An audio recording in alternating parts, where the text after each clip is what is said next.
Assalamu alaikum, everybody. I'm just now getting set up. Give me a second.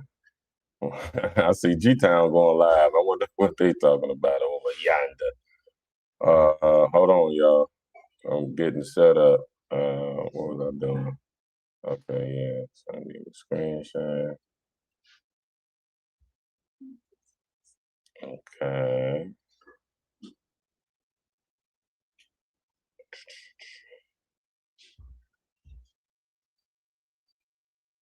All right. Hold up now. I don't even follow G-Town.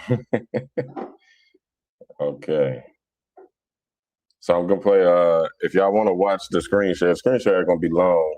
If y'all want to watch it, y'all can go to my Facebook page. I'm streaming on Instagram, the True Akida of the Salaf, and on YouTube. If you want, but I'm pretty sure y'all be able to hear hear the screen share. I think some of this is in Arabic, but it's translated. It's translated. So.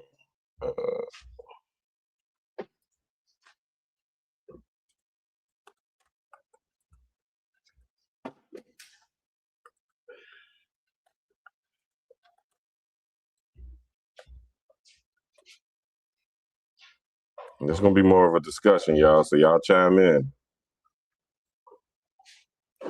because the comments be going crazy, and I be inviting all the people that be acting crazy and talking crazy in the comments. I be inviting them to come on the platform and talk and present and refute whatever they're gonna do. But for some reason, they like to stay in the comments. I mean, some people aren't. Public speakers or whatever. But whatever. Neither here nor there. Wa alaikum salam wa rahmatullah, everybody. So if y'all want to watch the screen shares and get the whole full experience on TikTok, I know TikTok got its own little vibe, but if y'all want to watch the whole thing, come over on the YouTube or the Facebook, inshallah ta'ala. All right, I'm just about ready. I don't know. I don't think this is in English. Okay, so I'm getting ready to share a video. So inshallah, bismillahir rahmanir rahim. Inna alhamdulillah wa salatu wa salamu ala rasulillah wa ala alihi wa sahbihi ajma'in. So, can there be peace between the Sunni Muslims and the Salafi Muslims? This is the question. I mean, this thing then heated all the way back up. It gets hot and then it gets cold and then whatever. Oh yeah, like, share, subscribe. Y'all watching on YouTube, Facebook, Instagram, like, share, subscribe. We're trying to get the word out. This is the word of Ahlul Sunnah wal Jama'ah. We're gonna put it all on the table today, inshallah ta'ala. As y'all know, I've been making my little videos. And let me make a disclaimer. I do troll, but it's like friendly trolling. It's not like I don't think it's deceptive trolling. Sometimes it get a little crazy. You know what I'm saying? It does get a little crazy sometimes. Let me turn the screen share off until I'm ready. Sometimes it get a little crazy, in the comments or whatever. But I'm a sucker for the smoke. What can I say? I'm a retired street general. So when somebody say something crazy, it's my knee-jerk reaction to jab somebody, but I can't jab nobody on social media. And I'm getting used to social media to where I did 10 years in prison. It was like I don't know, I grew up in the streets before then. It was 20 years in the streets and then 10 years in the joint. Like everything you said, you had to put a glove on it. I'm kind of hardwired that way. And some of the most respectful individuals that I ever met were inmates. We had a code of honor and in the joint, and we respected each other as men. We didn't disrespect each other, unless you really wanted to get there and go there with somebody. You didn't feminize no other man. You definitely didn't question a man's sexuality in no way, shape, form, or fashion. That's the type of stuff from my background that'll literally get you hit right in your snot lock up before you even finish the sentence.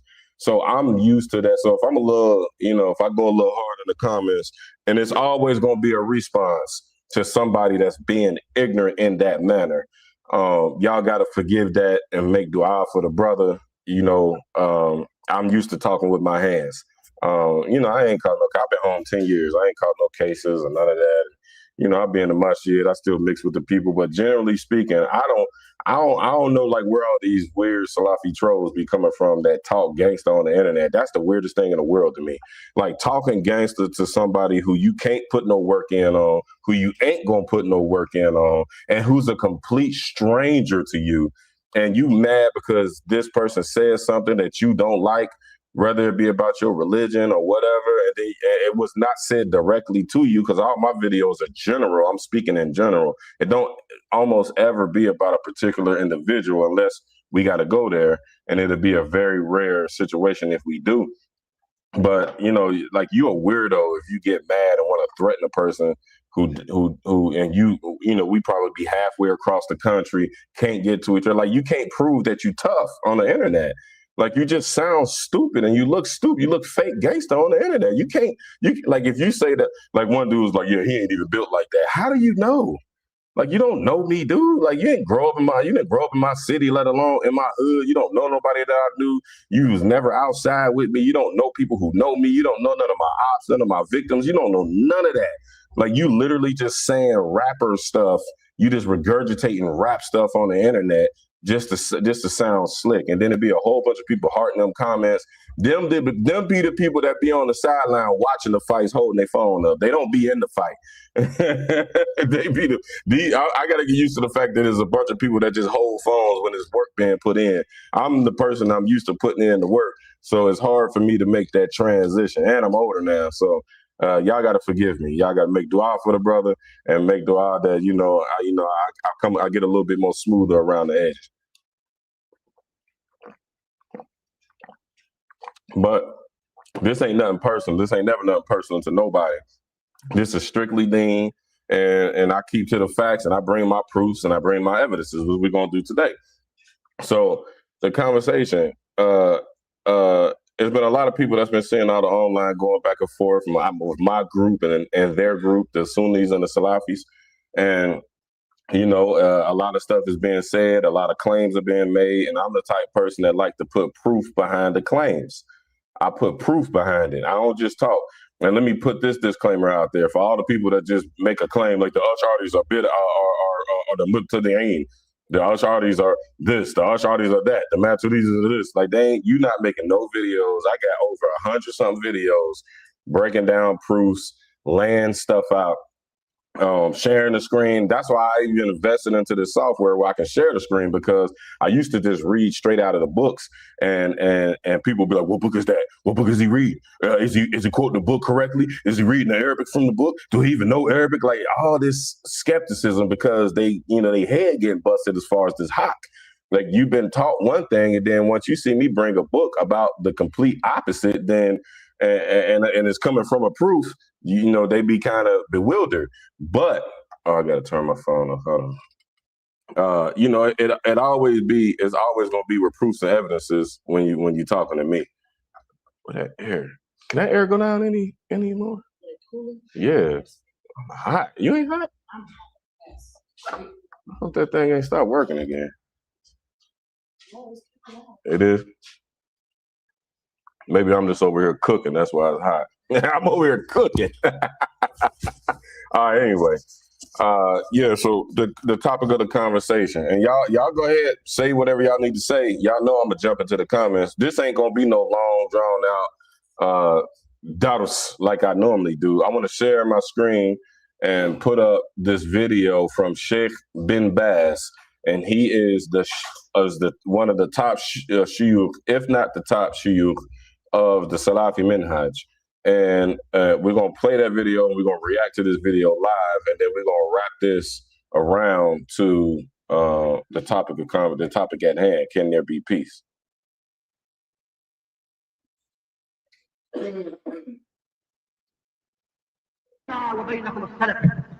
بيننا وبينكم الكتب كان أحد يقول البدع بيننا وبينكم الجنائز. But I'll chime it in. So it's saying, this question is asking, is the Ash'ari sect from Ahlus Sunnah wal Jama'ah? This is what they're asking Sheikh bin Baz.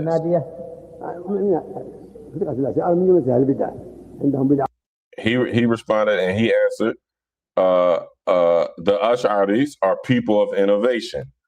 they have many innovations with them. They are not part of Ahlul Sunnah. However, they agree with Ahlul Sunnah in some affairs. That's pretty much the part of the video. It go a little deeper. Now they're playing a clip of, and the video is titled "Ash'ari Sect from Ahlul Sunnah?" ?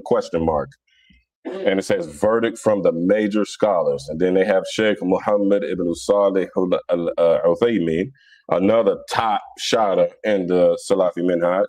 He said, it is understood from the speech of the author, Ibn Taymiyyah, may Allah subhanahu wa ta'ala have mercy on him, that those who oppose them, Ahlul Sunnah wal Jama'ah, and their methodology are not include. Who hearting this right now? Because y'all should not be hearting what I'm saying right now. Whoever just hearted that on TikTok, you are up. And the methodology are not included amongst them. Okay, so we got a fatwa from Bin Baz, Uthaymin, and I think there's another big sheikh they're going to quote here. He's going further. For example, the Ash'aris and the Maturidis are not counted amongst Ahlul Sunnah wal Jama'ah, even though Ibn Taymiyyah never said that in this affair. This is because they are in opposition to the way of Rasulullah sallallahu alaihi wa sallam and his companions in affirming the attributes of Allah subhanahu wa ta'ala. لا يعتبرون من أهل السنة والجماعة في هذا الباب لأنهم مخالفون لما كان عليه النبي صلى الله عليه وسلم وأصحابه في إجراء صفات الله سبحانه وتعالى. ولهذا يخطئ. He goes further and said, this is why one who says the Ahlul Sunnah wal Jama'ah are three, the Salafis, the Ash'aris, and the Maturidis, is mistaken. We say, how can they all be Ahlul Sunnah and they all differ? What is there besides the truth except deviance? How can they be Ahlul Sunnah when each one refutes the other? This is not possible unless a thing can be also its own opposite. If not, then without a doubt, only one of them can be the people of the Sunnah. Okay, so I put this up here as proofs and evidences because y'all like proofs and y'all like evidences. So the problem at hand. First, we're gonna swing for the home run hitter. There was no group. There was never a group called Salafis in the history of Islam prior to Muhammad ibn Abdul Wahhab. Most people don't know who Muhammad ibn Abdul Wahhab is. Muhammad ibn Abdul Wahhab was an individual who was raised by two Hanbali scholars. They were Hanbali scholars, his father and his big brother. He was raised by them. They were shuyukh in their town, Najd, and they raised him up to, on the guidance of Ahlul Sunnah wal Jama'ah. And then he broke himself from his daddy and from his brother. And then he moved to, and I'm saving y'all a bunch of reading. He moved to the desert. He went and studied with this guy named, I think his name is Muhammad Sijin or Muhammad Sirin, one or two, somebody correct me. Nobody could confirm who that guy is. There's just a statement from a bunch of teachers that belong to Ibn Abdul Wahhab's movement who vouched for Muhammad Sijin. I think that's his name. Muhammad Sijin. He was some Indian guy that was in the desert, and nobody was there, but Ibn Abdul Wahhab was studying with him. He didn't have fellow classmates like you and I do. Some of my classmates, they're in the comments, they're on the views. He didn't nobody can vouch for him going to study with this guy Muhammad Sijin in the middle of the desert. He came back, and when he came back, he was a sheikh. Nobody tested him, nobody gave him ijazah. He had this is literally what the history says. Now they beautify it, of course. They they try to make it seem very heroic and very intellectual, but this is the gist of what happened. And when he came back, he started this campaign against Ahlul Sunnah wal Jama'ah. Now, there's a hadith. I don't want to get longer drawn out. I wanted to make this video short and sweet and then jump straight to the comments and respond to some of the comments if we need to. everybody should know the hadith when the Prophet ﷺ was asked about the fitan. And when he was asked about the fitan, he said that one of the questioner, the Sahabi who was questioning the Prophet ﷺ, he said, and I'm paraphrasing the hadith, he said, when these fitan happen, what would these people look like? The Prophet ﷺ said, they would look like you. And then he said, what do you advise we do when these people come and this fitan happens? And the Prophet Muhammad ﷺ said, stick to the majority, the jama'ah, stick to the majority. And for all time of history, from everybody who touched that hadith, which was mostly Ash'aris and mostly Maturidis, and the rest were Hanbalis, nobody before Ibn Abdul Wahhab, and I think Ibn Taymiyyah, I'm not sure, maybe Ibn Taymiyyah, let's just say Ibn Taymiyyah to give them benefit of the doubt. Nobody before Ibn Taymiyyah, I can't even say it because I can't verify that, but I know Ibn Abdul Wahhab and everybody that came after Ibn Abdul Wahhab, nobody interpreted that hadith to mean the majority being the mindset of Ahlus Sunnah wal Jama'ah. Nobody interpreted that. Now, by default, that is true. Like they say, two things can be true at the same time. Literally is what the Prophet sallallahu alaihi wasallam said, because there are other hadith that the Prophet sallallahu that was narrated when the Prophet sallallahu referenced the majority of the Muslims. There's another hadith, and I'm just going to paraphrase it very short. The Prophet sallallahu said his community will never agree on misguidance. This is evidence that when the Prophet ﷺ spoke of majority, he was talking about a number count of the Muslims.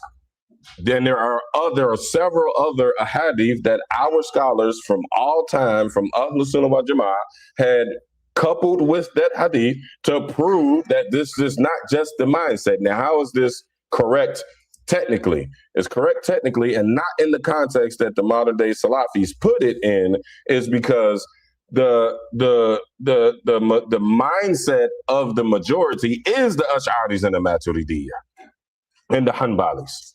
That is the mentality. Do y'all's research. The majority of all of the tafsirs, all of the hadith books, all of the tafsirs of the hadith books, all of the tafsirs of the Quran, all came through either the Hanbalis, the Ash'aris, and the Maturidiyya. And that's just in matters of Aqidah mainly. And fiqh, interchangeably, all of the hadith books, all of the tafsirs, all of that went through the four imams. And the students of the four imams, as early as Ibn Ashir, one of our big scholars in the Maliki madhab, which was the early 4th century. Ibn Ashir was the early 4th century. Which means it was the late 3rd century, which means that he was the early Khalaf, which means that he was a student of the Tabi'in. This is authority. This is evidence. This is proof. This is evidence.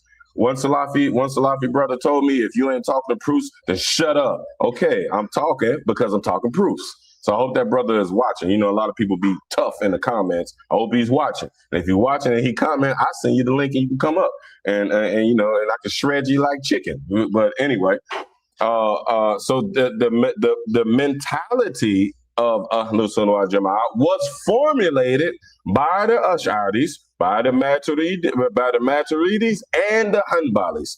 And a lot of scholars don't really even throw the Hanbalis in, because by default, the Hanbali madhab fits into the Hanbali madhab in Aqidah fits into the Ash'ari madhab and the Maturidi madhab. And just to sidebar that, I don't want to get too technical because most people don't know what taqweed and ta'wil is, but these are the two ways that Ahlus Sunnah wal Jama'ah, the scholars of Ahlus Sunnah wal Jama'ah, these are the two tools that they use to interpret the ambiguous attributes of God, Allah subhanahu wa ta'ala. They use tools to interpret these correctly or lack thereof. So ta'wil is to give an appropriate interpretation, and there's an entire usul behind ta'wil. It's just not willy-nilly, this is what this means. And then there's tafweed, which we call tafweedu ma'na, which you don't say nothing. And this was the practice of the early Salaf, and then the late Salaf, and the majority of the Khalaf used ta'wil. This is what is recorded. There is an innovated literal, we can't even call it an usul, but there's a modern innovated way to interpret the ambiguous attributes of Allah subhanahu wa ta'ala. It's called ithbat, confirming what Allah subhanahu wa ta'ala said. That concept was innovated by Ibn Taymiyyah. This is where it came from. Ibn Taymiyyah was the mid-6th century. So there's some authority there, but not as much as what we can draw from the first 3 generations and the first 2 generations that came after the first 3 generations. I hope I'm not losing y'all, but this is stuff that y'all need to know because there's a lot of misguidance on the topic. So all in all, let me turn this screen off. All in all, ithbat means to confirm the attribute of Allah literally, and there's a whole scholarly debate, and I challenge y'all to get into it.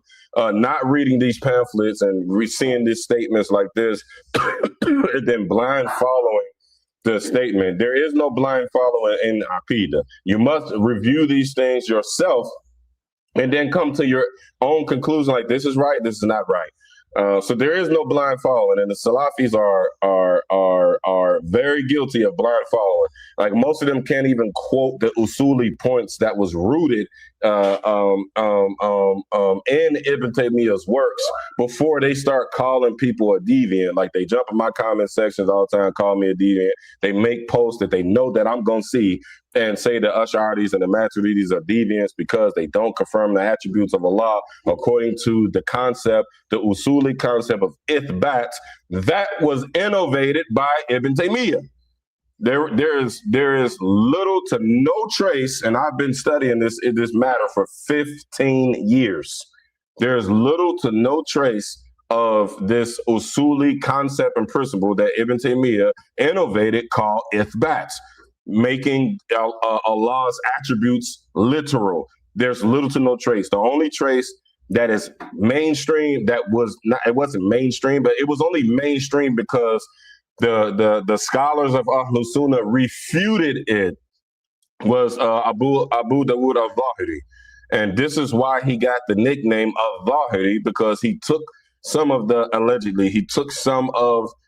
attributes of Allah subhanahu wa ta'ala in its literal form. And the concept of this whole ithbat usul is that Allah said it, so it must be real because Allah said it. And the Salafi scholars will say, Allah told us these attributes. Why would Allah tell us something and he not give us the definition to it? Turn that light back on, please. And he not give us the definition to it. This is their logic behind that, which was never recorded during the first 3 generations. Never. What we have mostly recorded in regards to these ambiguous attributes is tafweed. And that's just saying nothing about them. And it's not an obligation on any Muslim to say anything about the attributes of Allah. Like when it says yad, watch, ayn, all these things, you're not obligated to say anything about this. And if anybody says so, they're a person of bid'ah, and that alone is bid'ah. This did not exist during the time of the Salaf. Let's get that established. When it became a problem in the history, which was mainly at the end of the Salaf generation, at the end of the 3rd generation, at the end of the golden generation, the three blessed generations. At the end of it is when you study these things historically, and you jump outside of the pamphlets that Saudi Arabia passes out, you'll see that this was a whole scholarly debate and a whole scholarly fitna phenomenon. It was not something confined to a little pamphlet like Kitab al-Tawheed. It wasn't. This was major stuff. And the gist of it all, to save y'all a lot of reading, is that there were so many people, Islam spread, and there were so many people that were converting to Islam from other ideologies. And they brought a lot of those ideologies into Islam. And so our scholars at the time, who were the Khalaf, they were the Khalaf, they were the successors to the predecessors. The Khalaf is an integral part of Islamic history. You cannot erase the Khalaf. And the Salafis try to erase the Khalaf. Like when you quote the Khalaf, Imam Nawawi, Imam Ibn Hajar al-Asqalani, Baydawi, Qadi Abu Iyad, the list goes on. Imam Juwaini, Imam Ghazali. These were the authorities of their time, and they lived in the Khalaf. When the innovative concept of Ithbat came via Ibn Taymiyyah himself, all of these scholars that came from, that were connected to all of those scholars that I just mentioned, they came down on it. They did not accept the positions of Ibn Taymiyyah. Now, let this be said. This is a scholarly conversation. And I'm barely a scholar. A scholar is a person who studies. So I definitely study, but I don't have any authority about these things. But I understand what's going on. When you look at this stuff, Ibn Taymiyyah was not a slouch. Ibn Taymiyyah was a gangster. I got one of his books, the Palmyran Creed. If you have never seen anything other than the works of Ibn Taymiyyah will convince you. If you have only seen the works of Ibn Taymiyyah will convince you. But alhamdulillah, I was brought through Islam through the Maturidi and the Ash'ari traditions, so I learned what the predominant mentality and belief system of Ahlus Sunnah wal Jama'ah was before I was acquainted to Ibn Taymiyyah. On the reverse, 99% of the Salafis have only seen the Salafi branch of Islam. They've never. I got 10 guys in my inbox right now trying to refute me, and they don't even know the basics. I had a guy just now was arguing with me. We're going back and forth, exchange evidences and stuff, and it's been respectful, whatever. It's hilarious to me. But this guy referred me. It was like, brother, you need to learn Tahawi. Now, I was, that's one of the books I did learn, and that I was given permission to teach. So, I don't like to say that publicly, but yeah, it was funny. Like, I don't know the guy. Like, he just started following me. He just started seeing my work. So he hasn't followed me throughout this 10 years that I've been online. And I was like, bro, you telling me to follow Tahawi, and like, bro, I teach Tahawi. like what? Like, Tahawi's not a Salafi scholar. And then he sent me a screenshot of the Fawzan version of Aqidatul Tahawiyya, and I was like, yeah, I got a whole refutation of Fawzan's sharh on YouTube that nobody has questioned. The only thing that they've done, I put the evidence on the screen. I said, look, Fawzan said this in the sharh, and look what Imam Tahawi said. Fawzan literally, when for example, when Imam Tahawi said what the Ash'aris and the Maturidis believe, when he said that Allah subhanahu wa ta'ala is not contained by any of the 6 directions, Fawzan was in the comment, and in the commentaries, like, what he really actually means is that Allah is above the throne and Allah is inside of the skies, because Allah says here, and he copy and paste a bunch of ayahs and a bunch of hadiths. How can you tell, number one, Fawzan is not on the level of Tahawi. So how can Fawzan give a tafsir contradicting the tafsir? That is insane. But the blind following in Salafiyya is beyond control. And this is why we have begun to put cult allegations on Salafiyya. Because when the proof in the pudding is right here in your face, the proof is in the pudding right here in your face, you deny the haqq and you continue to follow because you want to be associated with this group. And I know it's cool, and they got all the cool Muslims, and they got Lil Durk, and they got Lil Durk's dad, and they got the boxer, I forget the Javante Davis. You know, they got the box, they got Hassan Somali, you know, giving shahada to Javante Davis, and all the gangster rapper Muslims, when they fly in on the East Coast, they tap in Philly, they go pray. They got Meek Mill. I know that it's cool to be a Salafi. I know that. But I don't think one of the questions we're going to be asked on the Yomul Qiyamah is rather we were cool and fit in with the crowd or not. Your Aqidah got to be straight. Period. How can the tafsir contradict the actual book? How? The tafsir is supposed to be given a commentary, an explanation of the book. Why did Fawzan contradict that? And then Fawzan went into a long explanation about how using ta'wil is haram, not ta'wil, tafweed, excuse me. He was saying using tafweed is haram, and you must confirm the attributes upon their apparent meaning and X, Y, and Z. He said all this in a book that makes ta'wil in the actual text. If that's not blind following, I don't know what is. That's not critical thinking.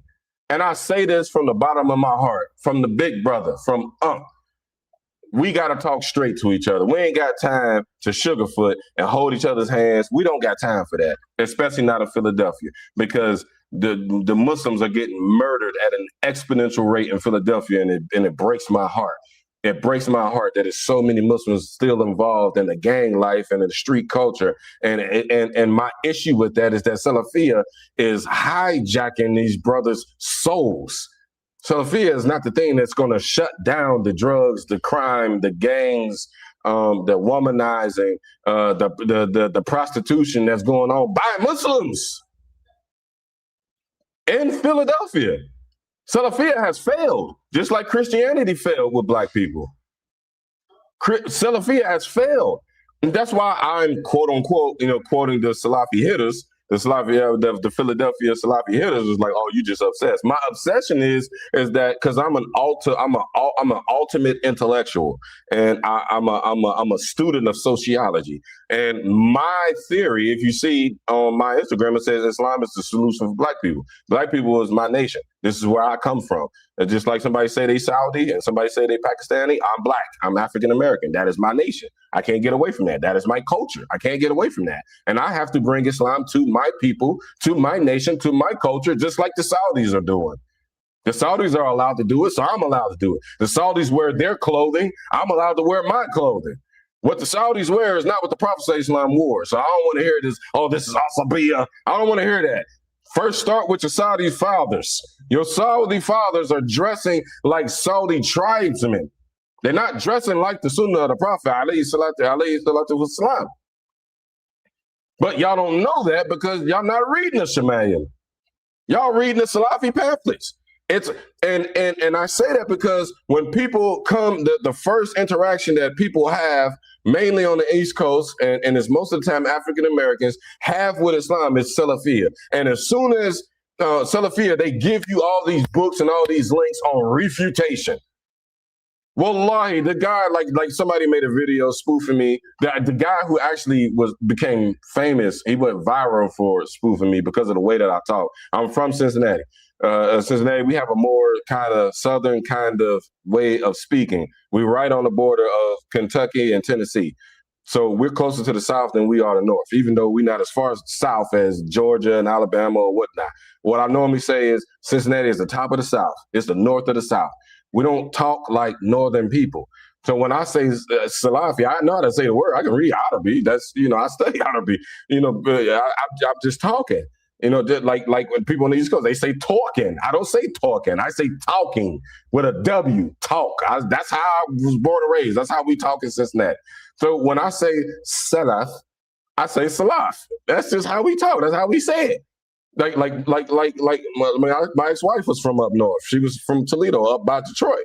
And she used to say Salafi, or she used to say Hanbali. That's how they talk up north. I don't talk like that. I say Hanbali, and I say Salafi. But there's a brother named Abdul Barar al-Amriki. Shout out to him. The one that he the main one that's been holding Germantown accountable. And shout out to the brother.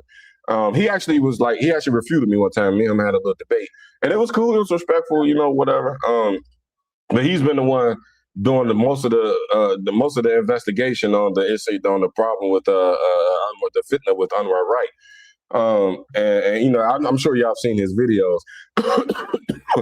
Long story short, like he made a video like this brother can't even speak Arabic properly. It's Salaf, not Salaf, not Salaf. And then it kind of went viral, and everybody been, all the Salafis been making fun of me because of that. Since then, like when they can't refute me, they just refer back to that video, and it's funny. I like I told y'all before, I got thick skin. It's funny, like because I troll, and that's funny. Whatever, I don't feel no kind of way about it. But I'm saying that to say it's a guy who don't know his basics. In my inbox right now was like, when I was like, have you read any of he bombarded me with all this stuff. And I'm like, have you read any of the books from the Salafi Salihin? From any of the Aqidah books from the Salafi Salihin? And then he was like, what you said Salaf, you mean the Salaf? I was like, don't get caught up in this YouTube stuff. And then he was like, yeah, the Atabata'in. Yeah, I read that. I was like, the what? He was the Atabata'in. I got the video recorded. I hope you don't comment. And I'm not going to say your name because I don't want to expose you because you're still learning. You're still feeble in Islam. And I don't want to make a fool out of you. But don't comment and expose yourself, because then I'm gonna have to play the clip so people know I'm not lying. And I actually told him, I laughed. I was like, it's atba'in, not atba'in, or whatever you said. I like you correcting me, and you don't know the least bit of Arabic, but he correcting me. So my point is, and I then told him like several times, was like, have you studied with any shuyukh? Like, have you sat down? He was like, I don't have to. I can see clearly with the mind because there's no taqlid. I can see clearly that the Ash'ari and the Maturidiyya are deviants. Why? Because of this YouTube video that I just played? Like, YouTube is your sheikh? I'm like, who you sat with? He's like, it don't matter. You trying to get into who names? You trying to get into names and titles? We don't need to get into names. You're right. I don't do the name and title things, even though names and titles have been put on me. Y'all don't see Sheikh or Imam or Ustad in front of my name. Y'all don't see that. I don't do that because it means nothing. And I learned that from Sheikh Rami. If you talk to Sheikh Rami, if you call him Sheikh, he'll tell you, call me Rami. Neither here nor there. Because everybody puts Sheikh in front of their name, and then they'll go and tell you some straight bid'ah. So just focus on what's being said. But my point is, Salafiyya is hijacking our people. It's hijacking people. When people come into Islam, people who are born and raised Muslim, whatever, they catch this zealous emotionalism and all these fiery speeches about purifying Islam from the Muqtadi'een and all this stuff. Excuse me. And it's all fluff. What's really going to help us is if we learn our farda'een in regards to fiqh and aqidah. That's what's going to help you. So instead of learning your fiqh and learning what validates wudu, what invalidates wudu, what validates the salah, what invalidates the salah, how to lead the salah, how to read the Quran appropriately with tajweed and proper makharij, learning the proper aqidah, looking at the actual aqidah books that came during the time of the Salaf, whatever. Our people are getting caught up in these refutations. And 99% of the people that's in my comments, they're like, oh, you're ignoramus. Oh, you're ignorant. Oh, you stupid. You soft. You can't fight. Since you can't fight, that means you're stupid. And I told a brother, I was like, man, you real big. Like, this is a big muscle-bound Philly brother that don't like me because for obvious reasons. And he be calling me all kinds of punks and I'm a lame and I can't fight and all this stuff. I was like, if you beat me up, you're still wrong. Like, you can beat me up as many times as you want. You can shoot me in the head. And don't flag my live stream, TikTok and YouTube. I'm speaking as an example. You can unalive me. You can unalive me, but you still gonna be wrong. That doesn't make you smart because you tough and because you a gangster. That don't make you smart. So getting in my comment section when I put some evidence and I put some hawk and I put some proof and I invested all this money into these screen sharing technologies, fi sabilillah, that stuff automatically comes out of my account every single day. Y'all make dua, every month. Y'all make dua that I get the sadaqah jariyah for that money, for this money that I invested in this stuff. And I put the evidence on the screen and then I give some brief explanation of the evidence and point y'all in the right direction. Inshallah ta'ala, here comes somebody like, oh, I'll beat you up and you'll get punched in the mouth just because I didn't put the evidence on the screen against your minhaj. So all that is said to say, people get their hands on these types of YouTube videos. And this is the reason why we don't have peace in the Muslim community. Because the Salafi imams have taken a strong stance and position of refutation against the Ash'aris and the Maturidis and even the Hanbalis. You won't hear them saying the Hanbalis' names too much, but you'll find the Hanbalis saying their names. The Hanbalis want all the smoke with the Salafis, but the Hanbalis are very few. They're the micro minority of madhab and aqidah, so they don't, a lot of noise doesn't come out from them. But the Hanbalis are mad that the Salafis have hijacked a lot of their works, and I've made a lot of videos about this. So the Hanbali madhab, and this is going back to what I said earlier on how the Hanbali madhab fits into the Ash'ari and the Maturidi madhab, is because their madhab is taqweed. Don't say nothing about the attributes of Allah subhanahu wa ta'ala, and that's fine. Both of those positions are in the Maturidi and the Ash'ari madhab. This is the first stance. When somebody actually learns the Ash'ari and Maturidi madhabs, and they don't just watch YouTube and try to learn from YouTube and just blind follow a statement that Bin Baz and Uthaymin and Fawzan said, you're blind following the statement as opposed to going into the madhab, grabbing the Ash'ari book, grabbing a Maturidi book and say, okay, let me break this open and see what these Salafi shuyukh said. Is this true or is it not true?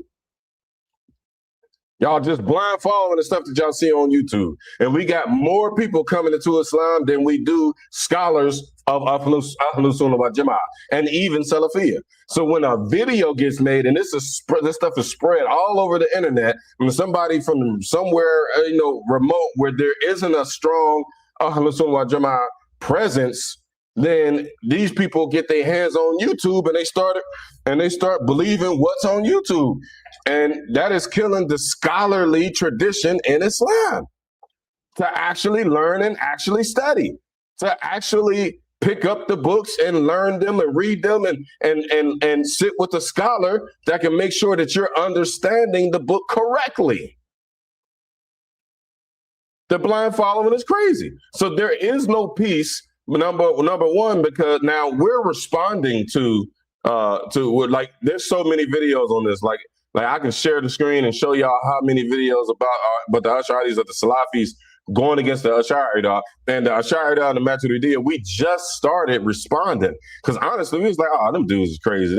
We got rid of them a long time ago. And we weren't paying no attention. We was like, we're going to teach, we're going to teach, we're going to teach, we're going to teach. But now that we've decided to mash the gas on teaching, the internet has taken over because there aren't a lot of scholars of Ahlus Sunnah wal Jama'ah in America and in England. There's not a correct ratio for the amount of people that have converted into Islam. So the people have gone to the internet, and what's on the internet 99% of the time is Salafis.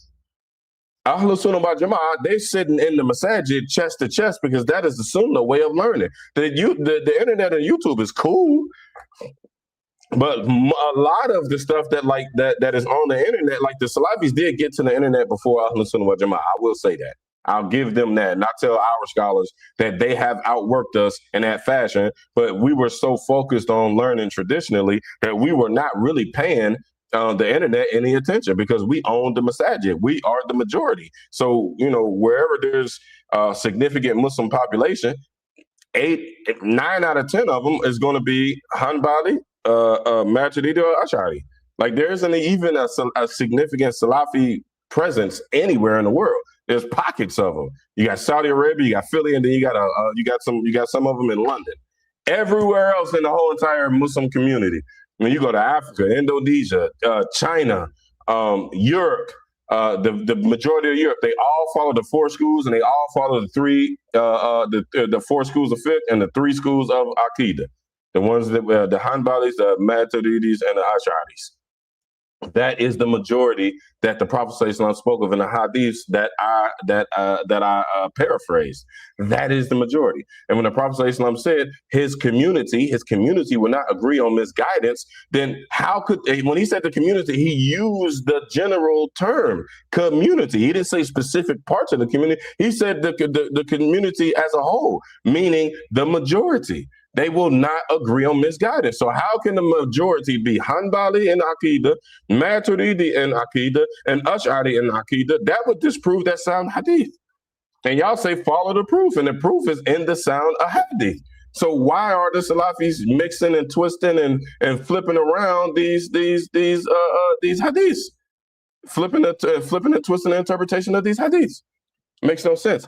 So the people have been turned against the actual adherence of Ahlus Sunnah wal Jama'ah because of the internet. And what's on the internet is predominantly Salafi opinions, and the Salafis have branded us to be, you might as well say, kuffar. Because how attracted to that when somebody reads this and they see a Saudi Arabian sheikh, and then they see that the Prophet Muhammad sallallahu alaihi wasallam was from Arabia. He wasn't from Saudi Arabia, but he was from Arabia, and everybody knows that that's the heart of Islam. And they see a Saudi individual, 3 Saudi individuals saying this to a person who has never seen the Ash'ari, Maturidi, and Hanbali madhahib, and they've only seen that seems like it's correct. When you have those individuals banishing the majority of the Muslims to the hellfire, and when I say banishing us to the hellfire, is because the deviant sects are all going to be in the hellfire except for one. And y'all know that. And the Salafis have claimed that they are the Firqul Najiyah, that they are the saved sect. But it's not logical that they could be the saved sect because they are the micro minority of adherents in their group or their school or their minhaj. They're the micro minority. So the last thing I want to say about this is the Salafi scholars aren't interested in making peace with us because they're too focused on making takfir of us. So how can we unite and how can we have peace? Our scholars said that we're here, we're ready to talk, we're ready to at least bring peace to the point where we'll put a fatwa out where we'll say, hey, listen, the Salafis, we're not going to refute the Salafis. We're going to leave everything alone. We're going to focus on our challenges that we have with the Kuffar and our challenges we have internally with reestablishing the Islamic community internationally, because Muslims are suffering all over the world because we are broken up, and we were broken up by the help of Muhammad ibn Abdul Wahhab, who is the head of Salafis. He aided in the destruction of the last Khilafah. He helped the non-Muslims take over the entire Muslim kingdom, the entire Muslim Khilafah, because he came up with a fatwa that tawassul and istighatha was kufr, it was shirk, and it was kufr. This was his fatwa. Ibn Taymiyyah didn't even make that fatwa. So he innovated this fatwa. Nobody before him ever said that. Nobody ever said that. There's actually a hadith and interpretations of certain ayats for the proof of tawassul and istighatha. And here he comes 900 years later, so far away from the time of the Salaf, saying that he knows better than the people who actually lived in the time of the Salaf. And he came up with this fatwa, and he started a war, and he dismantled the Ottoman Empire. He dismantled 1,000 years of Muslim rulership. He dismantled the Khilafah that was there for 1,000 years. Nobody disagreed with the Khilafah. People disagreed intellectually with some things, but nobody agreed that the Muslims should not have a particular Khilafah. And not only did Ibn Abdul Wahhab destroy the Ottoman Khilafah, he and the Saudis destroyed the entire system of the Khilafah. Like, I can understand, like the Umayyah and the Abbasids, I can understand that. Like, they felt like the one wasn't doing a good job and they fought and whatever, and they had their fiqh, and then the other one took over the Khilafah. The Saudis didn't even do that. The Saudis destroyed the Khilafah, broke the unity of the Muslims worldwide, all for their own sake and their own gain, so that they can establish a monarchy, which is bid'ah. Because the Prophet ﷺ didn't do that, and the Sahaba and the Salaf didn't do that. So on those grounds alone, the people should reject Saudi Arabia, because that's bid'ah. And breaking up, and the Prophet ﷺ said that fighting the Muslims is kufr. I don't understand how y'all try to twist that into, oh, he was saving the ummah from shirk and kufr. How come none of the other scholars for the whole 1,000 years that the tradition of the Ash'aris and the Maturidis was there? Well, it was actually 700 years. For 700 years, the scholarship of the Ash'aris, the Maturidis, and the Hanbalis was there. And the majority of the scholars in every generation, from the Salaf all the way down to now, agreed that that is the belief system of Ahlul Sunnah. And then here comes little itty bitty Ibn Abdul Wahhab and one person, Ibn Taymiyyah. Ibn Taymiyyah disagreed on his own terms, and he was by himself. Ibn Taymiyyah was not murajjih in his own madhab, let alone in the entire ummah. And nobody can understand it. The only thing that I heard a Salafi say is, oh, they were jealous of Ibn Taymiyyah. Why? They were scholars. Why? And they were the scholars that were in power. Ibn Taymiyyah didn't have any power. Ibn Taymiyyah had a group of individuals that was around him and that was convinced by him. He wasn't in power. He didn't have a seat. He had a seat early on, but then his seat was taken away from him. And then he was locked up for his deviant viewpoints in Aqidah. He's not murajjih in his own madhab, the Hanbali madhab. In fiqh, Ibn Taymiyyah is listed as 9th referred to. There are 8 other scholars that you should go to before you go to Ibn Taymiyyah. This was the establishment of Ibn Taymiyyah before Ibn Abdul Wahhab came. This is what the Hanbalis did with him. And the Ash'ari and the Maturidiyya, they just, wrote him off altogether. They didn't need him as far as fiqh, because 99% of the Shafi'is and the Malikis were Ash'ari. And the rest of the Hanafis, the Maturidis was made up of all the Hanafis. How can scholars, tens and hundreds of thousands of scholars throughout generations, hundreds of years, come to a consensus that the Maturidis and the Ash'ari is the belief system that was transmitted from the Salaf? And then here comes Ibn Abdul Wahhab to say, nope, that's not true. All those hundreds of thousands of scholars is wrong, and only me is right. Like, what part of usul is that? Please tell me, what part of usul is that? Because we never seen this fitna until Ibn Abdul Wahhab came. We never seen a group called Salafiyya. We never seen a group called Wahhabiyya. We never seen a group called the Muwahhidun. We never seen this group before Ibn Abdul Wahhab. Not even Ibn Taymiyyah. Ibn Taymiyyah was a self-proclaimed Hanbali. And he considered himself a mujtahid mutlaq in regards to Aqidah. He didn't follow the Ash'aris and the Maturidis, nor did he follow the Hanbalis. He followed himself in Aqidah. But in fiqh, he followed the Hanbali madhab.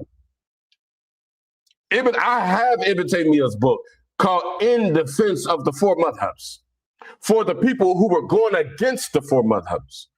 And he's proving in a most eloquent manner on why, if you are not a scholar, you are mandated to follow one of the four madhabs. Don't play with me. I'll share the screen and bore y'all to death and put Ibn Taymiyyah's book on there. And while Salafiyya and modern day adherents of Ibn Abdul Wahhab all are saying, oh, you're not supposed to follow one particular madhab, you're supposed to follow all of them. How? You're not a scholar? You don't even know one madhab. How can you know all the 4 madhabs and you can bounce between all 4 and know all 4? One individual that's unlearned and untrained in his baby stages of Islam is in my inbox refuting me, trying to prove this to me because the modern day Saudi Arabian scholars say this. So he's just giving me Salafi links and copy and paste and copy and paste. And I asked him, I said, have you ever heard of the Mukhtasar Khalil? He's like, huh? I was like, the Mukhtasar Khalil. Have you ever heard of this book? He's like, no, I've never heard of that. I said, so how can you say you take the most authentic opinion from the madhabs? Mukhtasar Khalil is, as far as I know, the largest fiqh book in all the madhab. It has over 100,000 rulings in it. And it's a collection of almost 700 years of Maliki scholarship.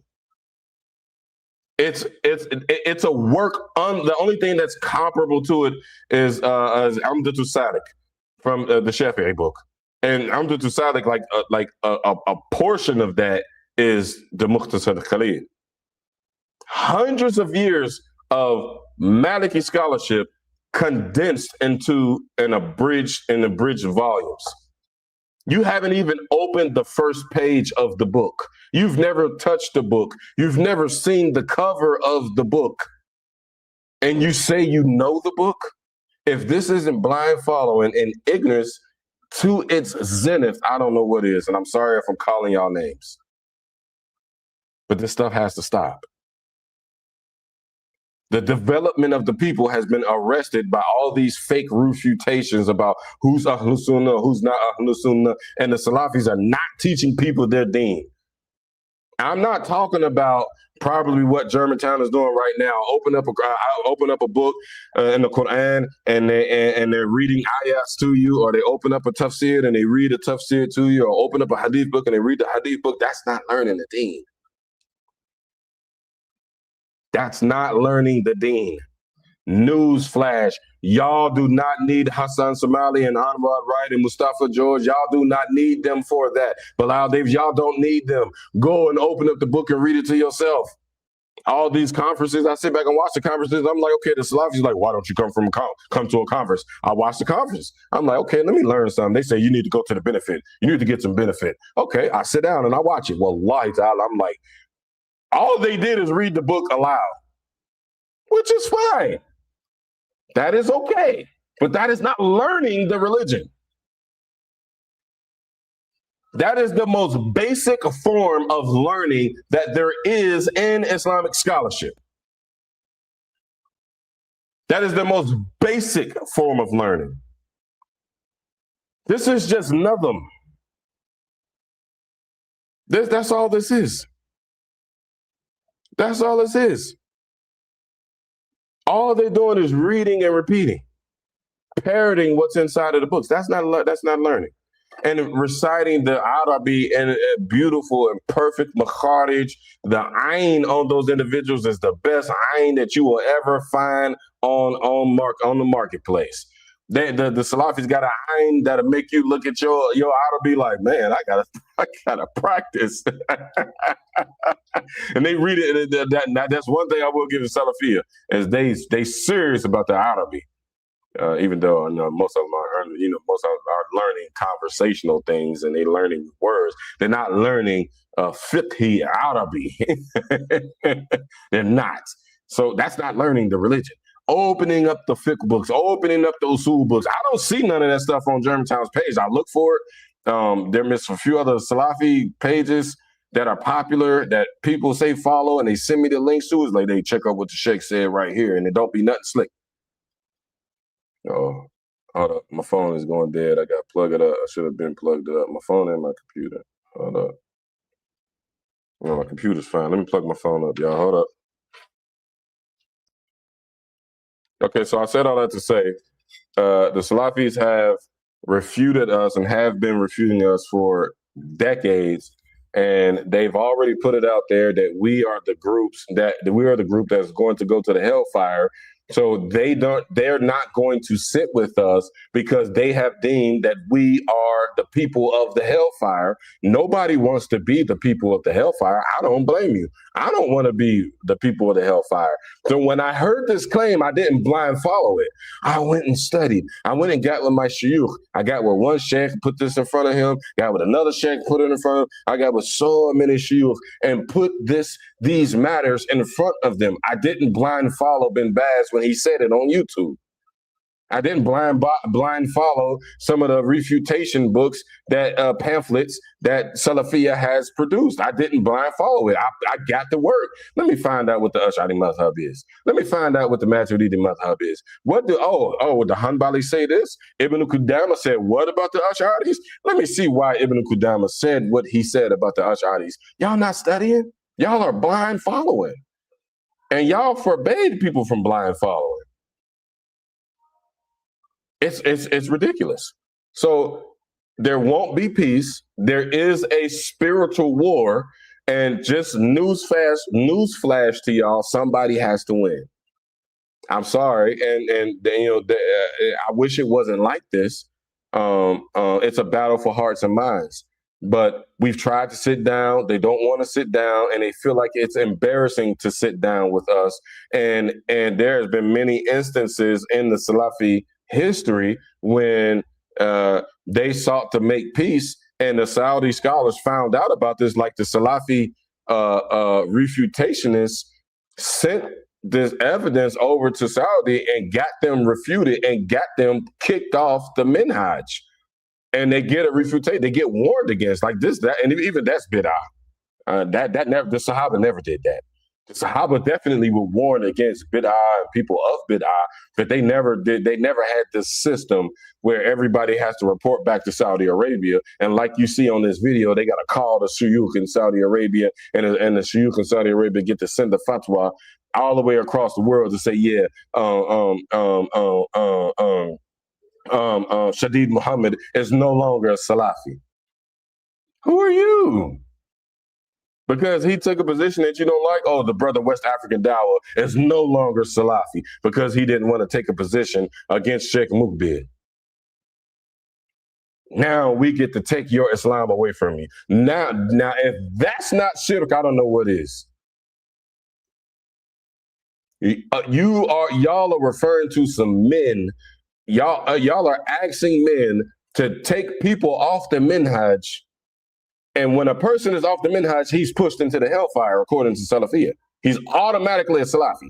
I mean, he's automatically an adherent to hellfire. As Salafis believe, everybody who is not a Salafi is going to the hellfire. Y'all just seen it on the video. So when they put somebody off the minhaj, that means that brother is going to the hellfire. That means he's been warned against. That means the rest of the Salafis are no longer allowed to learn from him no more. We don't see Shadid Muhammad no more. Nobody's allowed to sit with Shadid Muhammad. Nobody's allowed to sit with Sheikh Abu Muslima and Sheikh Dawood Adib. These are individuals who created the Salafi movement. And now some people, because they seen things for what it was, now y'all take their Islam away from them, and human beings nullify another human being's Islam and throw him in a hellfire and say that anybody who follows such and such, watches his lectures or anything, any association whatsoever, you are an adherent of the hellfire as well. That is playing Allah. Na'udhu billahi min dhalik. Ahlul Sunnah wal Jama'ah, the Hanbalis, the Maliki, the Ash'aris, the Maturidiyah, when we see some allegations of kufr or shirk, we make excuses. Imam Abu Hanifa, who was the head of the Maturidi school. Imam Abu Hanifa, the Maturidi school has an unbroken chain of transmission all the way back to Imam Abu Hanifa. Imam al-A'adam. He said, make 999 excuses for your brother. Those Saudi Arabian scholars, Fawzan, Uthaymin, bin Baz, they would not be even allowed to clean Abu Hanifa's shoes at the halaqah. They would not be welcome. They're nowhere near on the level of Imam al-A'zam, Imam Abu Hanifa, rahimahumullah. They're nowhere close. And this is what he said, 999. When I got into a debate with a sister and she was saying so many things that would be qualified as shirk and kufr. And I was like, sister, you just don't, and she was machine gunning me. I was like, sister, you just don't understand. I didn't say you're kafir because you said this, you're kafir. I didn't say that. And our scholars, the scholars of Ahlul Sunnah wal Jama'ah, the majority, the Maturidis, the Ash'aris, the Hanbalis, have concluded that it is not permissible for laymen to pronounce kufr and shirk on an individual. That is the business of a qadi, of an actual qadi. And then, and I say this all the time, and then once the person is put through a rigorous trial, and then the qadi gives that individual time to think about what has been presented to him. They did it to Ibn Taymiyyah. Ibn Taymiyyah was saying things that amounted to kufr. And they put him through trial. And some of the Ash'ari scholars actually vouched for Imam Ibn Taymiyyah. But the Salafi scholars don't want it. They will never tell you that.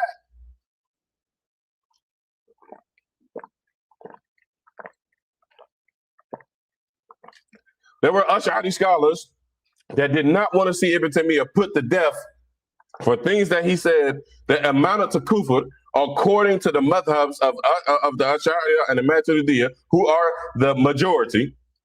They didn't want to put him to death for it. They didn't want to sentence him. And they came and spoke on his behalf. That's actually the reason why Aqidah Wasatiyya was written. Aqidah Wasatiyya was Imam Abu Ibn Taymiyyah. This was his response to his allegations of kufr from the Ash'ari authorities. Aqidah Wasatiyya, that's the history of Aqidah Wasatiyya. And Aqidah Wasatiyya is not a book of ithbat. Aqidah Wasatiyya is a book of tafweed. All through the book, Imam Ibn Taymiyyah is making tafweed. He's doing what the Ash'aris and the Maturidis do, which is make tafweed. This is the first stance. Inshallah, I think I'm going to have to do a live stream on this. I'm going to have to do a live stream on tafweed and ta'weed. So, okay, so just to recap, what I was speaking about, because I put a lot of information in this, tafweed and ta'weed is the reasons, is where Ahlul Sunnah wal Jama'ah, the Sunni Muslims, and the Salafis demarcate. This is where they diverge. The Salafis believe in ithbat, and they follow Ibn Taymiyyah in that, and that is making Allah's attributes literal and real. And the rest of the Muslim community at large, 95%, vast majority, do not do that. They make tafweed, which is they don't say nothing, or if they learn the proper ta'wil that has been already established by the scholars, they say what those scholars said. They don't go into their own ta'wil. They say the ta'wil in particular, and I just did a video about this, the proper ta'wil of the hands, the eyes, na'udhu and the face. I shouldn't have translated them, but for the sake of the video, I have to, because 99% of the people don't know. You're not even supposed to translate wajh, yad, and ayn. So, down to the comments. We're gonna go to Instagram first. Okay, surprisingly, no comments. Ali Abdul Rahman. Yeah, a Sunni just told me, a Salafi said everybody going to the hellfire for not following the deen correctly. Yeah, don't get into that mess. and we got proof. We have proof. The Salafis were not there. So when the Jahmiyyah, the Karramiyya, the Qadariyya, the Khawarij, one of the groups of the Khawarij, the Shia, when all these deviant groups were coming along, there were no Salafis. You won't find one scholar during that time period, which is during the time period of the Khalaf, who at the end of his name was a Salafi. Not one. Y'all don't think that's weird? Y'all say that all the scholars of Ahlul Sunnah were Salafi, but Not one of those scholars even almost said the word Salafi. Ibn Taymiyyah said it, but he was always referring back to, his phrase was always Madhabu Salaf. This was the school or the way, the methodology, or the minhaj, or the minhaj as-salaf. This is the minhaj or the methodology or the madhab of the salaf. He never said, I am Salafi, follow the Salafi minhaj. Just like you've seen in this video, bin Baz is recognizing that they are a separate sect from everybody else. He said 3. I put the evidence on the screen. Don't say I'm lying on Sheikh bin Baz. Sheikh bin Baz said that you cannot have 3. Is it still on the screen? Is it still on here? Is this it? Yeah, here it is. This is what Sheikh bin Baz said.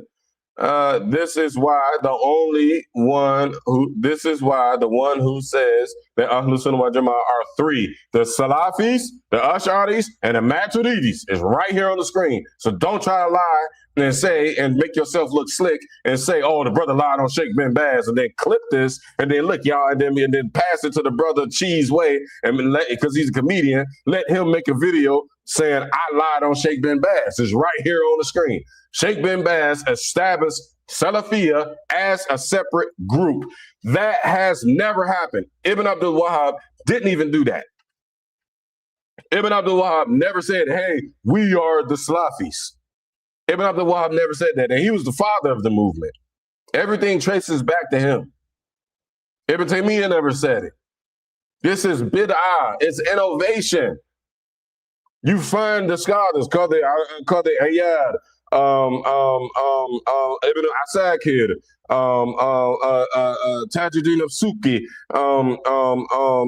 Ibn Ashir, all these scholars throughout the entire time, from the time of Imam Ash'ari. And Imam Ash'ari lived, he was an imam that was agreed upon during the 3rd generation. Let's say follow the first 3 generations. Imam Ash'ari and Imam Maturidi were imams in the 3rd generation. How do y'all refute him? Oh, y'all don't follow the original way of Imam Ash'ari. Okay, we got a refutation for that too. For that bid'i Salafi belief. That refutation is being written up as we speak. It's 90% done. I kind of need one of my shuyukh to check a few things before I go public with it. But the first piece of evidence that you have to have, 100% of people who said this to me, oh yeah, because they can't deny that Imam Ash'ari was an imam during the time of Ahlus Sunnah, and all of the other imams who saw Imam Ash'ari's work, they all vouch for him and say, yes, he is the imam of Ahlus Sunnah. So they can't get around that.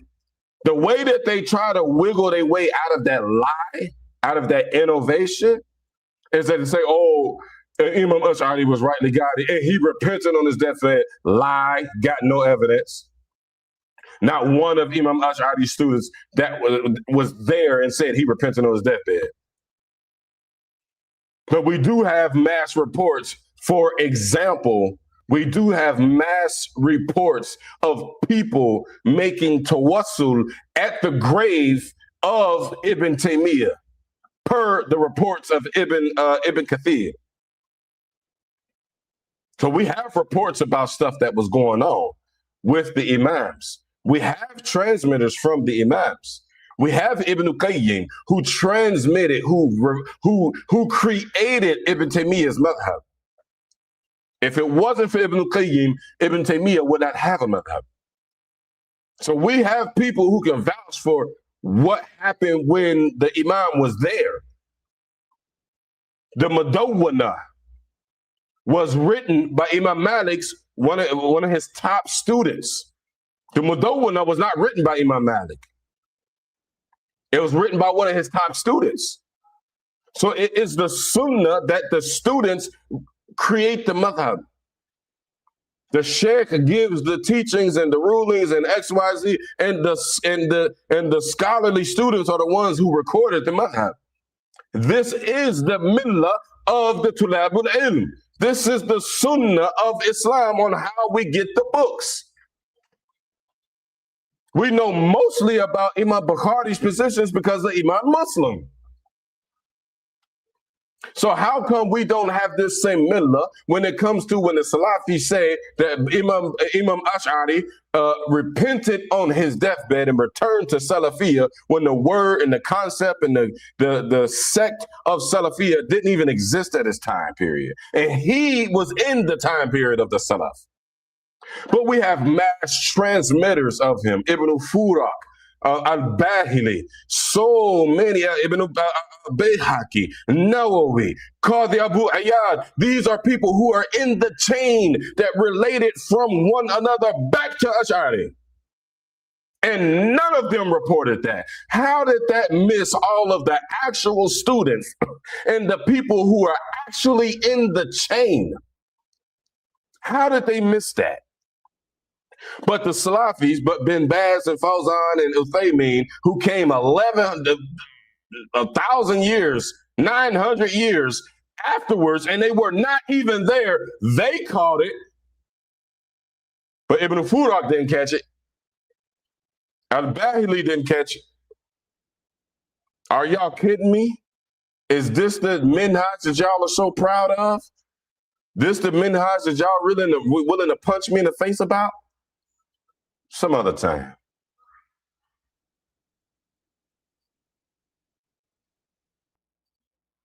There can 100% be peace if they stop their shenanigans and start learning from the actual Salaf. I agree. Man, this thing keep glitching.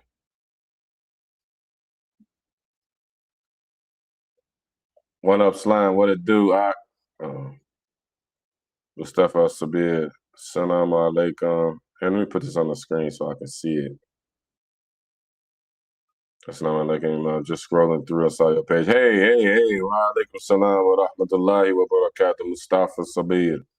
Shout out to you. Uh-oh. I don't know what just happened. Okay.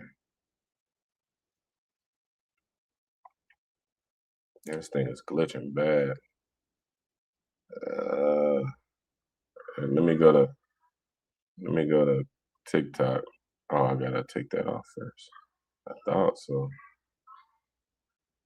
It's not letting me go into the comments. Let me go on TikTok. Mansoor, wa alaikum salam wa rahmatullahi wa barakatuh. Abdullah, Ain Allah is bid'ah question. Imam Malik already taught you it was a bid'ah question. But your answer to your question, fi samai, ala al-ash. Are you done, Abdullah? We was here the other day. Hey, Apple user, what's up? One of my favorite TikTok trolls. What it do, man? What makes you think that he does? Okay, so they talking to each other in the comments. How you translate what Sheikh bin Baz said and don't don't know Arabic? See, this is what's wrong, man. Like, okay, so I do know Fusha. I'm not a master in it. I'm currently mastering Fusha. I haven't focused too much on Lehja, but I can get around. Like for fun, I translate books and I translate the books from the Salafi Salihin that have not been translated. But I've did it twice. I've translated a major Maliki fiqh usuli book, but I've kept it for my own personal. I do it for my own personal usage, and anything that I've ever used, and I have rarely used it online, I check the translations first. We can post them screenshots if you want to, because you know I'm Abu Hujja, Apple user. I'm Abu Hujja. If you want to play around, I'll post the screenshots of me sending my translations to Sheikh Rami and a couple other mashayukh and be like, hey, yo, is this correct? And then them responding is like, yeah, that looks about right, but fix this word right here, fix that word right there. If you want to play Apple user. And Apple user, you're a troll. You don't even have a page. You don't even have a name. You're much who, my guy? So you can't come and challenge somebody if nobody knows who you are. At least my face and my name is on all over my platforms. So anything that I say, I can be held accountable for. Apple user and all the rest of y'all trolls, y'all can't be held accountable. So y'all can just get on here and say anything, and nobody knows who you are. You're majhul, so you're not permitted to speak. That's that. This is the etiquette of the tulabul ilm. So they're not teaching you that. And this is how ready. This is how so ready you are to be wrong, Apple user. That video was not a translation, little buddy. It was in English. But since you watching on TikTok, you couldn't see the screen share. But you so ready for me to be wrong. Come on, man. Stop it, Aki. Stop it, Aki, before I send shots to your body. Quit playing, man.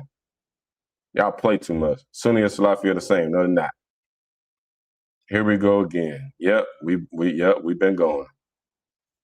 Man, it's glitching on here. I don't know how I can fix the comments on Facebook and YouTube. Let me see if I can just go through them. It's he don't know Arabic. Okay, so it's just more disrespect. Nobody's saying nothing significant.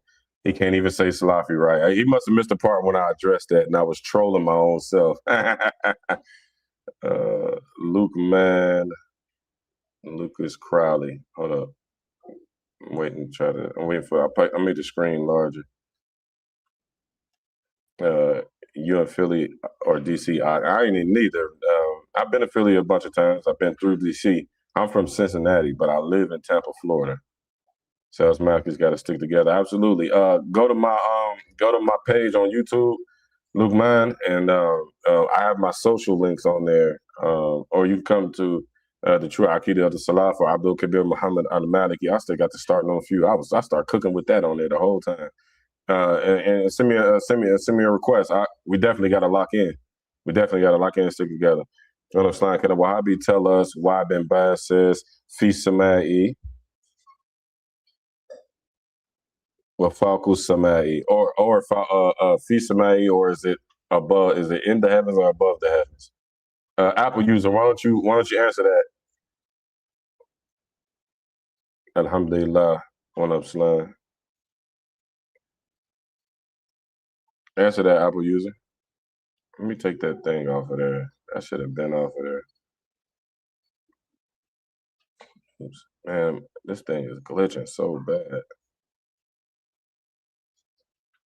I know there was other comments. Okay, now I'm moving it. You just guessing. Okay, hold up. All right, now I can see it. Wa alaikum salam, Anthony Merrill. Coach Career, wa alaikum salam, Rahmatullah. Dark Side, my guy, what up with it? Flow Ride Dog, what up? Facts, I can, you know what I'm saying?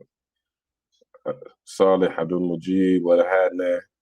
Although I agree there were no such group as Salafis, called the Salafis. This brother lied on the 4 great imams claiming their Aqidah was Ash'ari. So that's a good comment. I appreciate that comment, brother. Why is this glitching like this? So I put the comment. The brother said, although I agree that there were no such group called the Salafis, the brother lied on the 4 imams. Okay, so the first thing that we have to do is, like I just said to y'all, Imam al-A'zam, I think you missed that part. Imam al-A'zam, first and foremost, we don't. It's not the sunnah to accuse brothers of a sin. You have to assume that the person is mistaken, and that is the correct adab, both inside of learning and outside of learning. So if you're just dealing with general Muslims, so now y'all learning some fiqh. If you're just dealing with learning general Muslims and somebody does something wrong, says something wrong, you're supposed to, your default position is supposed to be husnul dhan. It's supposed to be a good thought about your Muslim brother. But you may be a Wahhabi, so you probably hate us and think our blood is lawful, so you're probably not going to give me husnul dhan. So don't say that somebody lied. Don't try to put sins on people, and don't accuse people of major sins. Say I'm mistaken. This is the correct adab of a Muslim. That's first. Second, he said a lot on the four imams claiming that they were their aqidah was Ash'ari. So I said that the aqidah of the four imams was Ash'ari and Maturidi. So this is what y'all don't understand and what they don't teach in Salafi school and Jami'atul Medina, nor do they teach it inside of the pamphlets that they make y'all learn. There's sanad in everything. There's sanad, okay? So fiqh and aqidah have two different schools. So Imam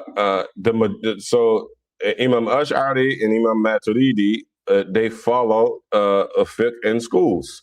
Okay, it's unclear if Imam Ash'ari was a Maliki or was a Shafi'i. It was more evidence that he was Shafi'i as opposed to Maliki, because as far as any statements that was made from him in regards to fiqh, which is not as much as it is in regards to aqidah, because that was his thing.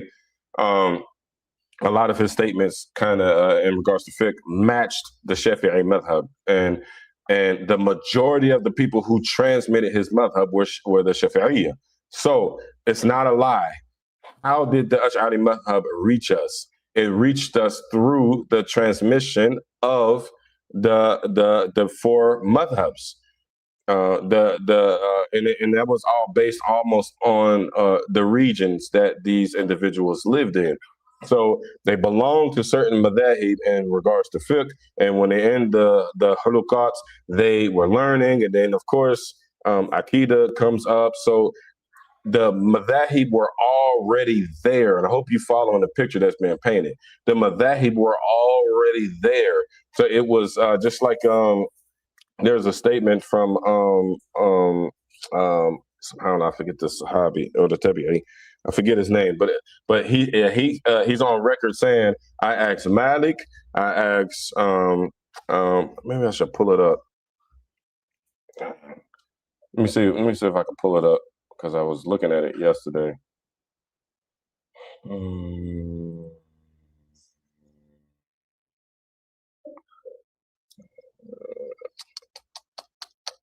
I can't find it. Oh no, I know where it's at. I put it in my notes. Hold up 1 second. Let me pull it up so I can quote it directly.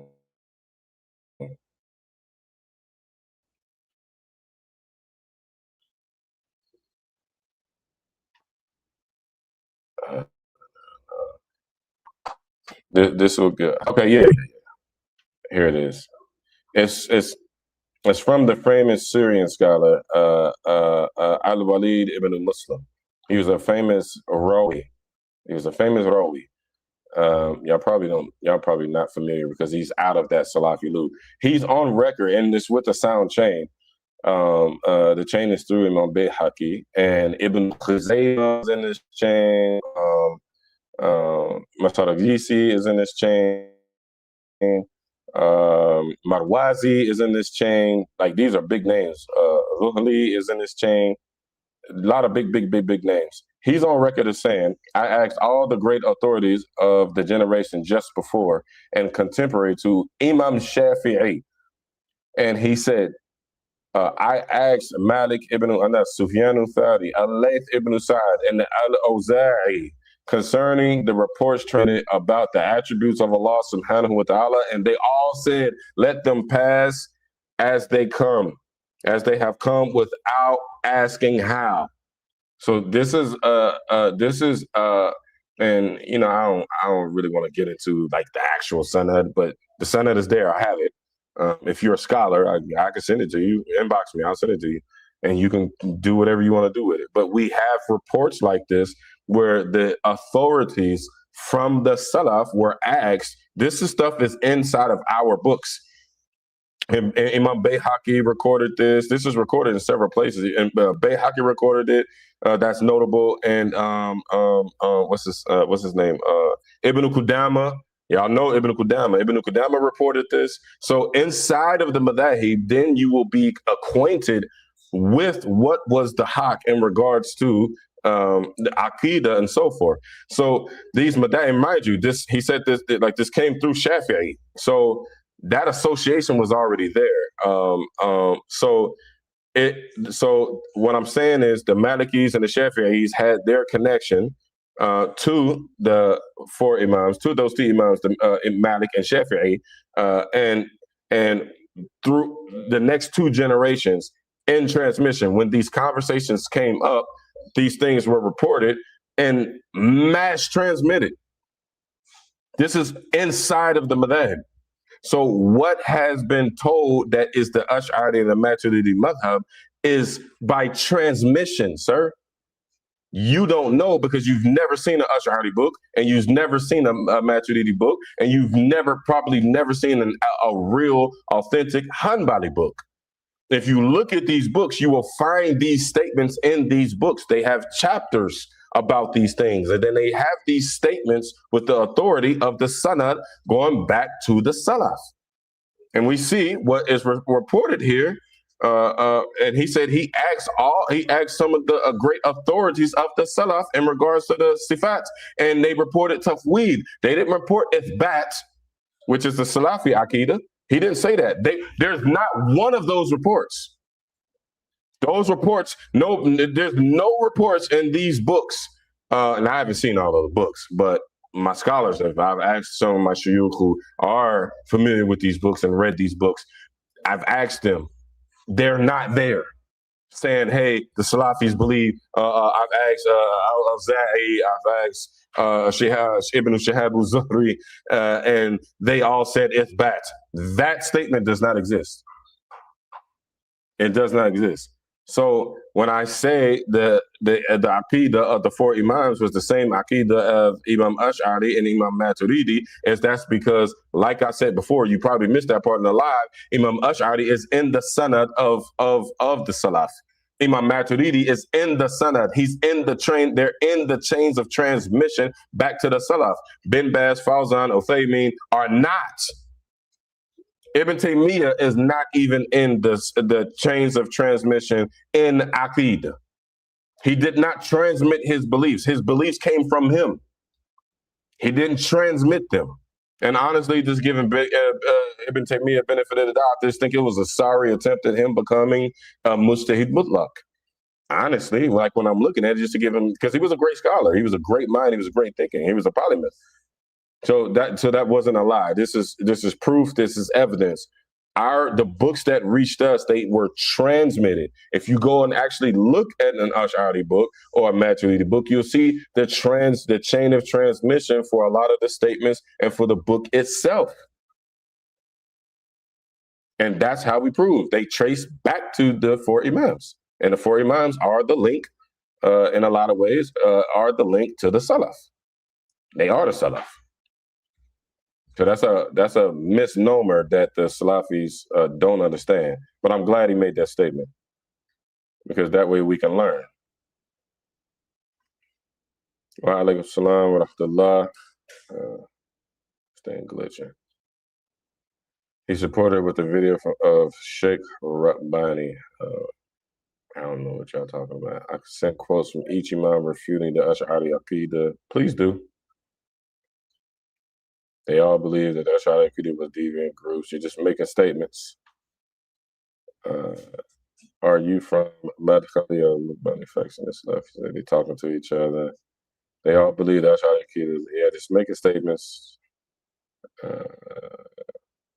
Bushra Khan, thank you.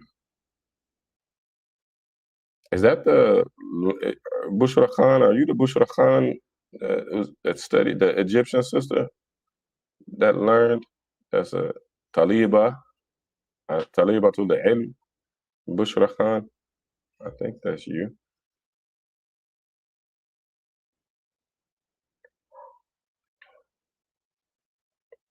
Exactly. What is it called? Mazhar Shawari. You're going to give us Wahhabi fabricated quotes out of context, and we can't trace those back to the Imams. That's true. Okay, so he put something on the screen. He put something up. Let's see what he said.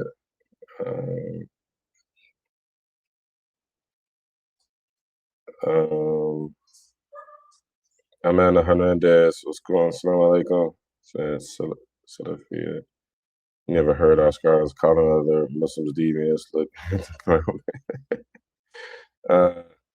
quote, and he has a hand, nafs, and face, and these are his real attributes without how. Okay. And it shouldn't be said his hand is his power, ability, or his blessings, or his attribute. He didn't finish the quote, but we agree with that. Post A30, we agree with that. That's tafweed. That's not ithbat. And that is not the Salafi Aqidah. The Salafi Aqidah is ithbat. This is tafweed, and we agree with that. So that's not proof, brother. Maybe you missed a part of the live when I was breaking that down. It appears that you did.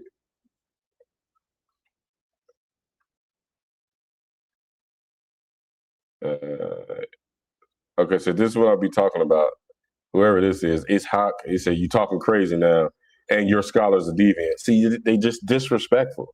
That's not scholarly, sir. Like, wrong, try again. Like, brother, go read and go study and come back with some proofs. Leave your bad adab to give that to your other Salafi brothers. Don't give that to us. Bring proofs and evidences, not disrespect and bad adab. Salafis are just notorious for bad adab and disrespect. Like, brother, you're earning sins for yourself for no reason. For no reason. All you got to do is go find your proofs and your evidences and come and shut Abdul Kabir's page down. Go to the time of the Salaf, and of the Salaf, I said it correctly that time, right? With my Philly accent. and bring your evidence. I mean, but I don't know how you're gonna bring anything, because I got plenty of books from the time of the Salaf and the Khalaf. And the evidence is already here. This is already here. This is Imam Shatibi, this is Imam Bayhaqi, Ibn Salah. So I'm talking crazy, but I'm talking this, brother. This is crazy to Salafis. The actual books is crazy to Salafis. That's what I got open right now. I got a Warakats right here. What is this book? Oh, that's the rights of the husband and wife. Yeah, we'll get into this, y'all. The rights of the husband and wife. Have some fun instead of me just punching bag the Salafis. Yeah, so try again, brother. Leave the disrespect and the bad adab, man. Leave it. It's not beneficial. And you make yourself look bad. You discredit yourself. When you lead with disrespect and you don't leave with proofs and evidences and good adab, you disqualify yourself. Nobody's gonna listen to you, because all you just look like is a Philly Muslim, somebody who's gangster and Muslim at the same time. And if you don't, and if a person doesn't believe what you say, you gonna punch them in the face. Ain't nobody off that, man. Don't nobody care about how gangster you is. If you that gangster, you supposed to be running your hood, taking over all the blocks, and you supposed to be a millionaire, not arguing about religion and run punch somebody about religion on the internet. And that's kind of corny, if you ask me. Because if I was a gangster, I'd be running my hood. I wouldn't be on the internet at all. I'd be collecting millions. I wouldn't be worried about no religion or none of that. If I'm a big gangster and I'm gonna be tough. Islam don't permit people to fight each other for no reason and stuff. And there's no legitimate Islamic reason that any Muslim in the whole entire world can fight anything and anybody, because we have to have an established khilafah, and then that there's a whole system before there's a fatwa given that there's going to be a war to protect the good of the Muslims. Then it's okay to fight. Until then, your hands got to stay to yourself. And I'm a person that like to talk with my hands. I'm known in my city for knocking stuff out. Cold, clean. Whoever you are, go down my friend's page. Make a post and say, is Abdul Kabir Muhammad al-Maliki known for knocking stuff out in Cincinnati and putting in work in Cincinnati? And I'll put it on my page. Tag me in it, and I'll put it on my page and watch how many people come vouch for it. I'm saying that to say, I got to take my own advice. I can't put my hands on. I mean, a lot of y'all, I'll be wanting to break y'all jaw. I ain't even gonna hold you, but I can't do that. I got to practice my tasawwuf. I have to put my nafs to the side, and I have to put what Islam say and what Allah and His Messenger and the scholars say. I have to put that first, and not follow my nafs. That's what y'all got to do. Not give in to your nafs. So when you do that, when you show bad adab and you show disrespect, you discredit yourself. You might have something good to share, brother. You might be right.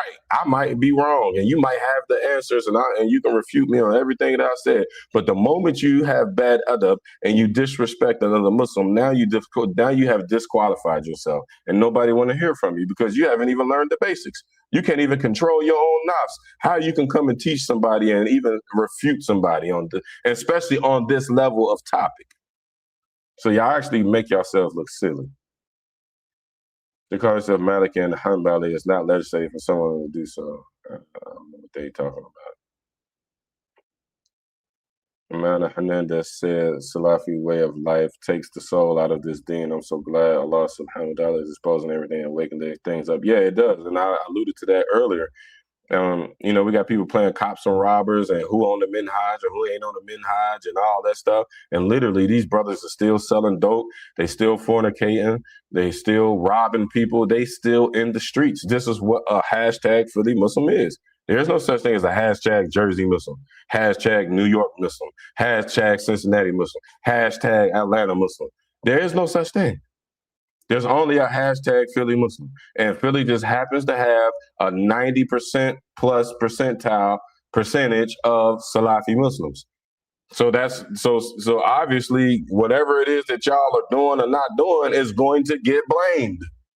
Just like the black people have spiritual fatigue. We came out of Christianity and tried it for so long and it didn't work. And this is why droves of people are coming into Islam. Now we got Salafi fatigue. I just created the hashtag.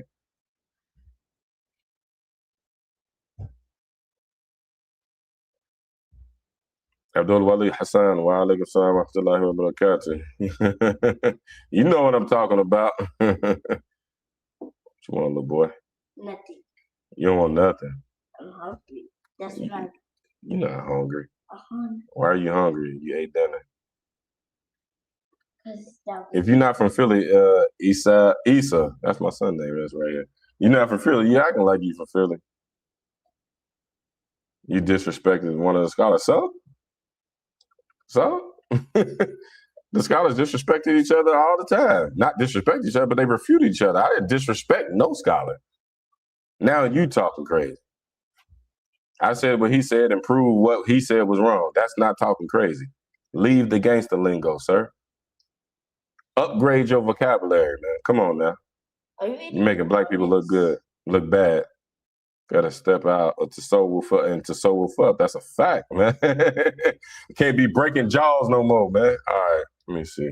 We get ready to hang this up. Let me see what TikTok got going on. And the first name used was the hobbies. They claim they doesn't know me. Does this guy even know what Salafi means? I know more about Salafi minhaj than you do, Apple user. Apple user, I'm a ride you. I'm a come at your top so much that I'm gonna make you come on this screen and defend yourself. I'm from the old school. Like when somebody used to talk crazy on the block and they ain't never want to be like, man, come on, if you don't want to hit, shut up. And he would never shut up. He like, no, I'm cool, bro. You all right, go ahead, bro. You got it. And then he'll walk off and then he mumble up. We used to throw a pop at his head or something, hit him in the back of his head with a pop. Now you gotta fight. Forget all that what you talking about. Now you gotta fight. I'm from that school. So I'm gonna be on your top Apple user, whoever you are, Mr. Troll. We're gonna put a face on Apple user and you gonna come on this screen and I'm gonna dog you. I'm a dog walk you. I promise you, Apple user.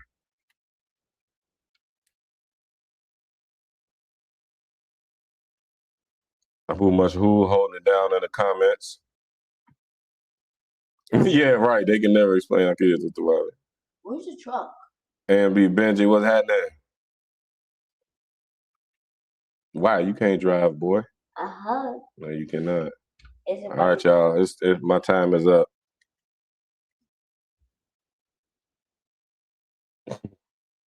What is she doing? You're not reading. Uh-huh. You going through the comments? Yeah. Who are you teaching? Him. Who is him? I'm teaching them. Silly. You gotta work on your Salah too. Okay, I don't see any questions. I just see comments. All right, y'all, we're gonna hang this up. I love y'all all for a second. Well, let me go to the bottom. It's a lot of comments on the on TikTok. Took me 5 minutes. Okay. Abu Hanifa is free, your Aqidah. Come prove it. Sinner, come prove it. It should not be stated that his hand is his power or his blessing, because saying that would be what yeah, okay. So if you say that, that's fine. That's we're fine with that. You didn't prove nothing. That's not the Salafi belief. The Salafi belief is that he actually has a real hand in real life. Like y'all say hand, but not like our hand. That's not from Ahlus Sunnah.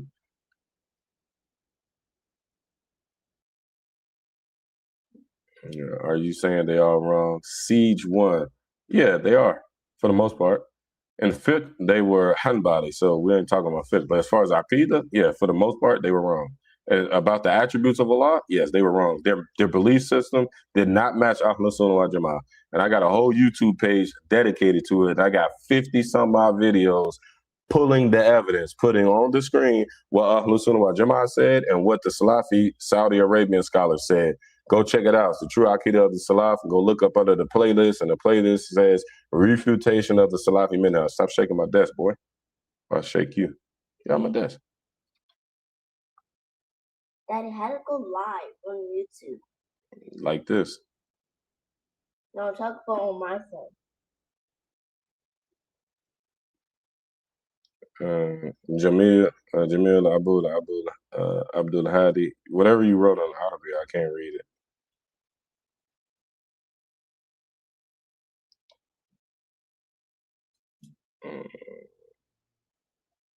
See all these comments? Yeah. Oh, you got 10,000 likes. You see that? Yeah. 10,500 likes. Alhamdulillah. So when you learn the deen, you can go live and get likes. I don't know how to go live. Yeah, you'll learn when you learn the deen, and then you can teach. When I'm done teaching and I get old, then you'll teach. Yeah, right? But how to play Roblox and live? How you just spin that into that? Wait, I'm gonna try to go live now. Okay. All right, y'all. I don't see any questions. I see comments.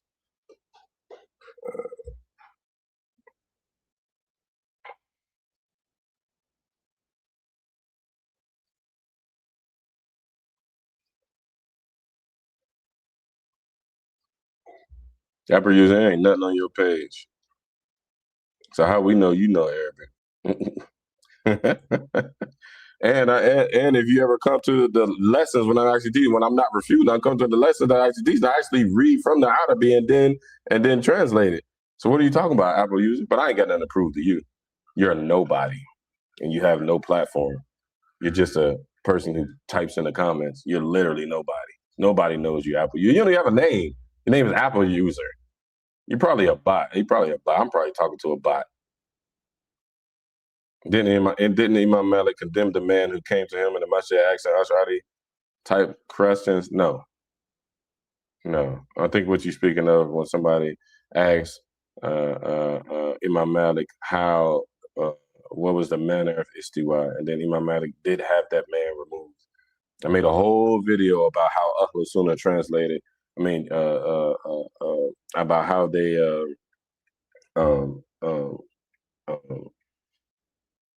what's the word I'm looking for? Interpreted. How they interpreted outside from Imam Malik when Imam Malik was asked about